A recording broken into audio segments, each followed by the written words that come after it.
नमस्कार। अब आते हैं हम intellectual property right. Intellectual property right मतलब बौद्धिक संपत्ति का अधिकार। अब ये अधिकार क्या होता है? तो सबसे पहले हम ये देखते हैं कि ये इंटेलेक्चुअल प्रॉपर्टी राइट ये अधिकार है क्या। तो प्रॉपर्टी किसको कहते हैं? हम सबसे पहले इसकी डेफिनेशन है कि जो संपत्ति या धन दौलत जायदाद जो भी कुछ वस्तुओं का समूह किसी एक व्यक्ति या अनेक व्यक्तियों का इस प्रकार से कंट्रोल होता है कि वो व्यक्ति या तो व्यक्ति नियमों के अधीन अपनी इच्छा के अनुसार उस वस्तु का कानून नियमों के अनुसार स्वयं उपयोग करे या न करने के लिए स्वतंत्र होता है तथा दूसरे व्यक्तियों को उन वस्तुओं का उपयोग न करने देने के लिए भी अधिकृत होता है। साथ ही उस वस्तु या वस्तुओं का स्वामित्व उसके स्वामित्व को या उसकी जो मिल्कियत है उन वस्तुओं के लिए उन दूसरे व्यक्तियों को ट्रांसफ़र करने का अधिकार भी उसको प्राप्त होता है। यानी यदि हम सिंपल भाषा में कहें तो वह व्यक्ति या अनेक व्यक्ति जिनको किसी वस्तु या वस्तुओं से संबंधित इस प्रकार के अधिकार प्राप्त हो, उक्त जो उसकी संपत्ति है, जायदाद है, उसका वो स्वामी कहलाता है। तो ये होती है प्रॉपर्टी, मतलब कि जो वस्तु उसके पास है उसका वो ऑनर होगा, ऑनर ऑफ द प्रॉपर्टी। इसके बाद जायदाद या टाइप्स ऑफ प्रॉपर्टी ये किस प्रकार से होती है? तो दो प्रकार की प्रॉपर्टी होती है, मतलब हमने उसको दो भागों में बांटा गया है। एक है टेंजिबल प्रॉपर्टी और दूसरी है इनटेंजिबल प्रॉपर्टी।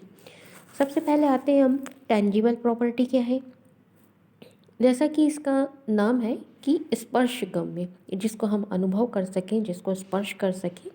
तो इस प्रकार की संपत्ति या संपदा जो साकार वस्तु के रूप में, भौतिक रूप में उपस्थित हो या फिर जिसको महसूस किया जा सकता हो, ये हो गई टेंजिबल प्रॉपर्टी। जैसे मकान, दुकान, ज़मीन, कैश, बिल्डिंग, जेवर इत्यादि। दूसरी है इनटेंजिबल प्रॉपर्टी। अब ये इनटेंजिबल प्रॉपर्टी क्या है कि ये जो संपदा है इसको हम हमारी जो ज्ञानेंद्रियाँ इंद्रियाँ हैं उनके द्वारा हम महसूस नहीं कर सकते हैं, जो दिखाई नहीं देती है या भौतिक रूप से प्रकट न हो सके, हमको दिखाई ना दे, ऐसी प्रॉपर्टी को कहते हैं इनटेंजिबल प्रॉपर्टी। अब हम सोचेंगे कि जब हमको दिखाई नहीं देती है तो वो प्रॉपर्टी किस प्रकार की होगी? कि हम वैसे तो जानते हैं कि प्रॉपर्टी जो हमको दिखाई देती है जैसे ज़मीन है, मकान है, इस तरह की प्रॉपर्टी। लेकिन अब ये जो दिखाई ना दे, तो दिखाई नहीं देगी तो प्रॉपर्टी किस तरह की होगी? मतलब जैसे हमने कोई खोज की है, कोई इन्वेंशन है, कोई रिसर्च पेपर है, या किसी कार्य को करने के लिए कोई नई विधि अडॉप्ट की है, कोई इमेज है, कोई भी बौद्धिक संपत्ति या फिर लिटरेरी या आर्टिस्टिक वर्क जो है वो इसके अंतर्गत इनटेंजिबल प्रॉपर्टी के अंतर्गत आता है। जैसे एक उदाहरण है कि ये जो उदाहरण है कि जो हमने, जैसे मान लो हमने कोई एक रिसर्च पेपर के अंदर एक बुकलेट है, उसके अंदर हमने कोई रिसर्च पेपर पब्लिश किया है, तो वो बुक के ऊपर हमारा अधिकार नहीं है। हमारा अधिकार उस पेपर के ऊपर है। उस पेपर के अंदर जो सामग्री हमने जो दिया है, उस पेपर के बारे में जो दिया है, जो रिसर्च हमने की है, उस पे हमारा अधिकार है। बाकी उस बुक पे हमारा अधिकार नहीं है। तो इस प्रकार से ये इनटेंजिबल प्रॉपर्टी होती। अब ये प्रॉपर्टी के बारे में हो गया। अब इसके बाद हम आते हैं कि ये इंटेलेक्चुअल प्रॉपर्टी किसको कहते हैं हम। तो इंटेलेक्चुअल प्रॉपर्टी यानी कि ये जो हमने दो प्रकार की प्रॉपर्टी डिस्क्राइब की, टेंजिबल और इनटेंजिबल, तो ये है इंटेंजिबल प्रॉपर्टी होती है जो मतलब मनुष्य अपनी मस्तिष्क की ये मनुष्य के मस्तिष्क की उपज होती है, मतलब कोई क्रिएशन उसके द्वारा की गई कोई रचना है, और ये इंटेंजिबल रूप में होती है। मतलब कि it is a result of creative efforts, मतलब हमारे द्वारा जो क्रिएटिव एफोर्ट्स किए गए हैं, जो रचना क्रिएशन किया गया है, वो इंटेंजिबल रूप में होती है, और इसको हम कहते हैं इंटेलेक्चुअल प्रॉपर्टी। और इससे संबंधित कुछ अधिकार होते हैं और इसको हम भौतिक रूप से प्रदर्शित नहीं कर सकते हैं। तो कोई भी बौद्धिक संपत्ति किसी एक व्यक्ति या अनेक व्यक्ति के समूह की बुद्धि या मस्तिष्क की उपज की रचना होती है, और वह व्यक्ति या व्यक्तियों का समूह उसका ऑनर होता है, और उस संपत्ति के स्वामी को उस संपत्ति का उपयोग करने का या किसी दूसरे व्यक्ति को नियमानुसार उपयोग करने देने के लिए अधिकृत होता है, उसको वो अधिकार प्राप्त होता है। तो बौद्धिक संपत्ति को उत्पन्न करने वाला क्रिएटर अपने कार्य के बदले इंटेलेक्चुअल प्रॉपर्टी राइट प्राप्त करते हैं, और जिनको वे अन्य व्यक्तियों को लाइसेंस या असाइनमेंट के द्वारा ट्रांसफ़र कर सकते हैं। तो इंटेलेक्चुअल प्रॉपर्टी क्या होगी कि क्रिएटिव इफोर्ट्स, मतलब किसी के मनुष्य के द्वारा या व्यक्ति के द्वारा किया गया क्रिएटिव इफोर्ट्स का परिणाम होता है ये। तो इस प्रकार से ये इंटेलेक्चुअल प्रॉपर्टी होती है, और ये इंटेलेक्चुअल प्रॉपर्टी अभौतिक संपत्ति होती है, और मतलब अभौतिक मतलब हम फिजिकल रूप से उसको प्रदर्शित नहीं कर सकते, और प्रायः भौतिक रूप में अभौतिक होती है, लेकिन उसको भौतिक रूप में प्रदर्शित किया जा सकता है। जैसे कोई हमने खोज की है, कोई इन्वेंशन है, उससे संबंधित विचार अभौतिक है, वो इंटेलेक्चुअल प्रॉपर्टी है, और उसका जो अंतिम रूप है उस इन्वेंशन का, वो भौतिक संपत्ति के रूप में प्रदर्शित होता है। अब जो बौद्धिक संपत्ति है, अनेक सूचनाओं का एक समूह होता है, जिनका समावेश संसार के अनेक स्थानों पर असीमित प्रतियों में किया जा सकता है। संपत्ति इन प्रतियों में निहित नहीं होती है, बल्कि सूचनाओं में होती है, जो इन प्रतियों के द्वारा प्राप्त होती है। जैसे एक एग्जाम्पल है कि किसी बुक या शोध पत्र, रिसर्च पेपर का जो लेखक है, उस पर उसका कॉपीराइट होगा। उस लेखक का मतलब जो शोध पत्र लिखा है उसका उस लेखक का उस पर कॉपीराइट होगा। और किसी कंपनी के उत्पाद से संबंधित लोगो, किसी फसल की नई उपज, नई प्रजाति, ये जो है ये सारी इंटेलेक्चुअल प्रॉपर्टी होती है। किसी शोध पत्र में लिखे हुए शब्द या शब्द समूह या स्वयं जो पत्रिका है वो इंटेलेक्चुअल प्रॉपर्टी नहीं होगी। जैसा कि अभी मैंने आपको बताया कि जो पेपर हम लिख रहे हैं, है ना, उसके ऊपर वो जो बुक है जिसके अंदर पेपर लिखा है, ये पब्लिश हुआ है, वो इंटेलेक्चुअल प्रॉपर्टी नहीं है, बल्कि वो शब्दों का समूह जिससे कि हमने अपने विचार प्रकट किए हैं, जो हमारे मस्तिष्क की उपज है, मतलब जो क्रिएशन है हमारे द्वारा किया हुआ, वो क्रिएशन इंटेलेक्चुअल प्रॉपर्टी होती है। अब ये जो इंटेलेक्चुअल प्रॉपर्टी है, इसको हमने दो डिवीज़न में बांट दिया है, दो भागों में बांट दिया है। इसके लिए दो सब डिवीज़न है इसके, कॉपीराइट प्रॉपर्टी और इंडस्ट्रियल प्रॉपर्टी। पहले आते हैं हम कॉपीराइट प्रॉपर्टी। तो मनुष्य के जो क्रिएशन ऑफ ब्रेन है, वो कुछ ब्रेन का जो क्रिएशन है वो कुछ इस तरह से है, जैसे artistic, dramatic, musical and original literary work. उसके अंदर कंप्यूटर प्रोग्राम, डाटाबेस, ये सब वर्क आ जाते हैं। दूसरा सिनेमेटोग्राफी, फिल्म, और तीसरा साउंड रिकॉर्डिंग। ये कॉपीराइट संपत्ति होती है। फिर इंडस्ट्रियल संपत्ति की मनुष्य के ब्रेन का क्रिएशन ही है कि इन्वेंशन और जो औद्योगिक डिज़ाइन से संबंधित, जैसे किसी इंडस्ट्री की कोई डिज़ाइन बनाई है, वो डिज़ाइन उस व्यक्ति की पर्सनल प्रॉपर्टी, मतलब वो इंटेलेक्चुअल प्रॉपर्टी के अंतर्गत आता है। इंटेलेक्चुअल प्रॉपर्टी राइट क्या है? अब जब इंटेलेक्चुअल प्रॉपर्टी है तो उसका अधिकार भी कुछ होगा, उस संपत्ति के कुछ अधिकार भी हैं। तो किसी एक व्यक्ति या व्यक्ति के समूह को अपने मस्तिष्क की उपज के संरक्षण करने के लिए कुछ एक्सक्लूसिव राइट्स, बौद्धिक संपत्ति के अधिकार, जो कुछ राइट्स हैं वो बौद्धिक संपत्ति के अधिकार कहलाते हैं। ये अधिकार एक निश्चित समय के लिए नियमानुसार संस्थाओं के द्वारा प्रदान किए जाते हैं, उपयुक्त संस्थाओं के द्वारा प्रदान किए जाते हैं।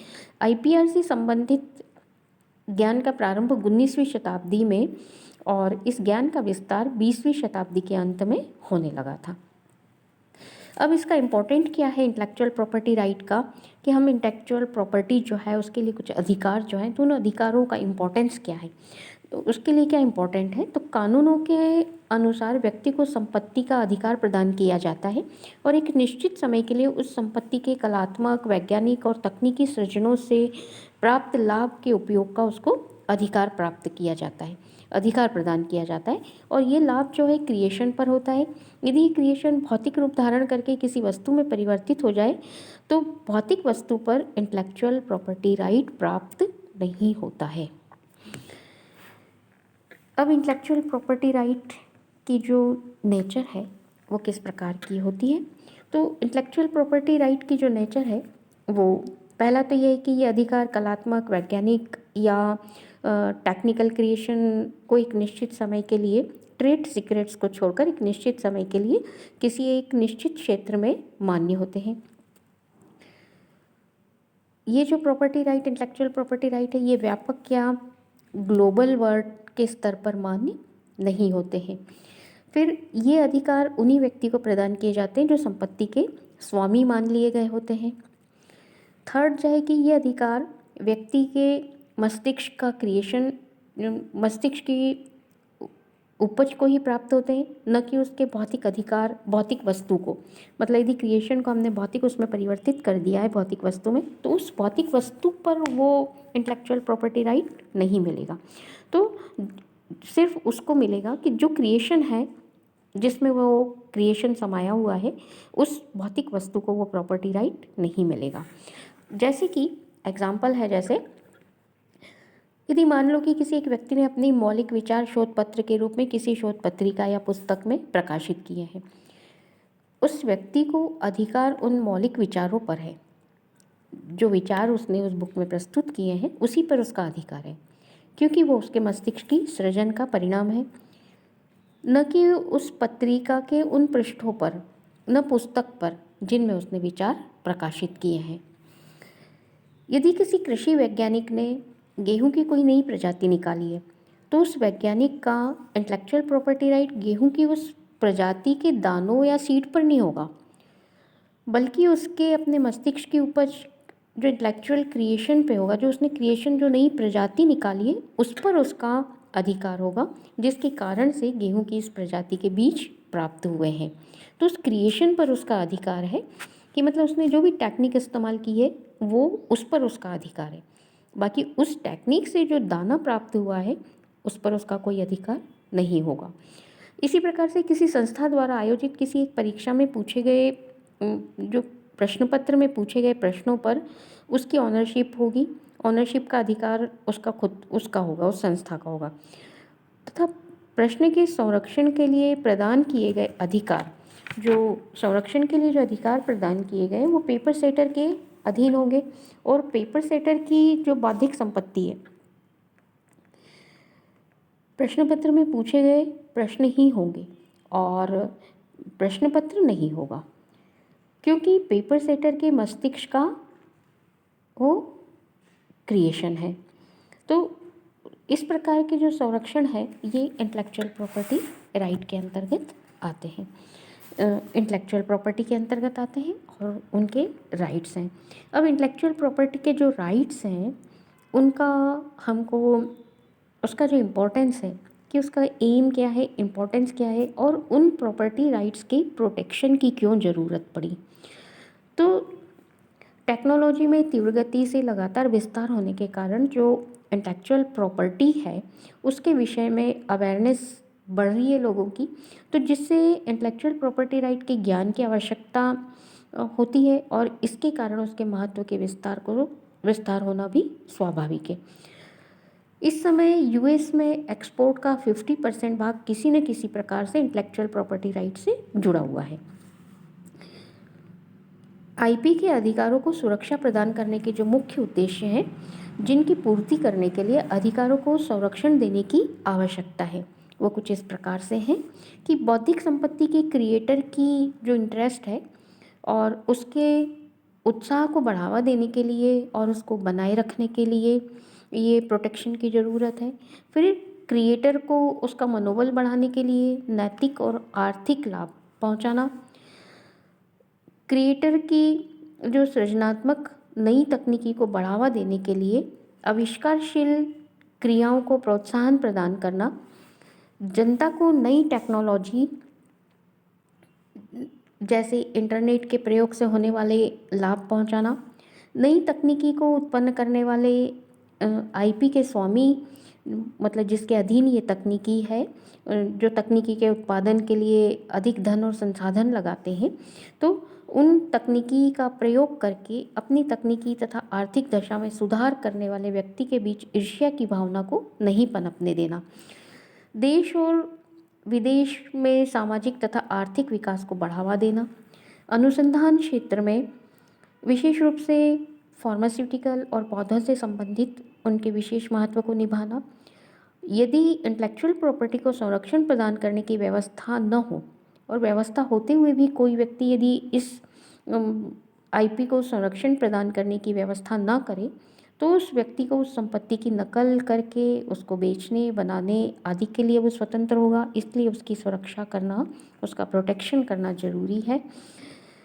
और यदि वो इस तरह से क्या होगा, किसी दूसरी के द्वारा जो क्रिएशन किया गया है उसकी नकल करेगा, उसको बेचेगा, जिससे वो लाभ कमाएगा और जिसके कारण संपत्ति का जो मूल स्वामी है उसको हानि होगी। संरक्षण प्रदान करने के पश्चात ऐसा करने पर जो मूल स्वामी है वो इन व्यक्तियों के विरुद्ध कानूनी कार्रवाई करने के लिए अधिकृत हो जाता है। बौद्धिक संपदा अधिकारों के द्वारा विकासशील देशों में ऐसे कई कार्य को संरक्षण प्राप्त होता है, जैसे जो ऊपर अभी हमने डिस्क्राइब किए हैं उनमें यदि नहीं आते हैं, यदि लिपिबद्ध नहीं होते, तो इसके द्वारा संबंधित देश और वहाँ की संस्कृति को लाभ पहुँचता है।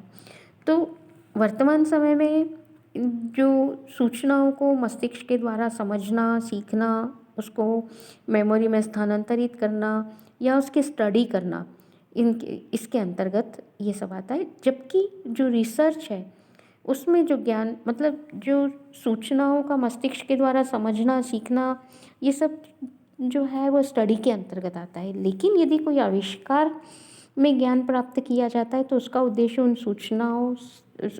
सूचनाओं से अधिक सूचनाओं को प्राप्त करना होता है। तो इस प्रकार से ये इंटेलेक्चुअल प्रॉपर्टी राइट्स जो है वो